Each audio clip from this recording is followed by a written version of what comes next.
દેવલનું ચારણ આવે છે કે તો પાબુ જગમાં કરું જીવતો ન કે પલમાં કરું પીર, તો પોતે મસ્તક જોડી નાખે છે પાબુજીનું કપાયેલું, અને બેન કે હવે મારે સમય રહેવું નથી, પૃથ્વી માથે પૂજાવું છે ઘર ઘર, અને મારે સ્વર્ગમાં જવું છે, અને પીર તરીકે મારે ઘર ઘરે પૂજાય.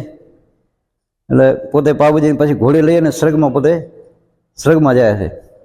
અને ત્યાં પછી ગયા પછી પાબુજી કામ આવી ગયા પછી આ સ્વર્ગમાં અહીંયા પોતે અહીંયા પ્રગટ થયા, આ જગ્યામાંથી ઘોડી પ્રગટી, ઘોડી રૂપે અહીંયા પરચો આપ્યો, અને પછી પોતે ખુદ અહીંયા બેઠેલા છે, કોઈના બેસાડેલા નથી. અમે નમે 18 કોમ છે, લુવાણા, બ્રાહ્મણ, તેસિયાણી પરિવાર, આ સહી ગામ આખું, રબારી, દરેક કોમ નમે છે, રાજપૂત, અને 18 કોમ દાદાની નમે છે. અને સરદારબા દાદા એમના કામ પૂર્ણ કરે છે, એને વિશ્વાસ હજુરાવજી દાદા છે અત્યારે, જે કળિયુગમાં પણ આજે એનું નામ લઈને તમે સન્માન કરો તો તમારું કામ તાત્કાલિક દાદા આજે પણ થાય છે. ભાવના શ્રદ્ધા સાચી જીવા મનની અંદર.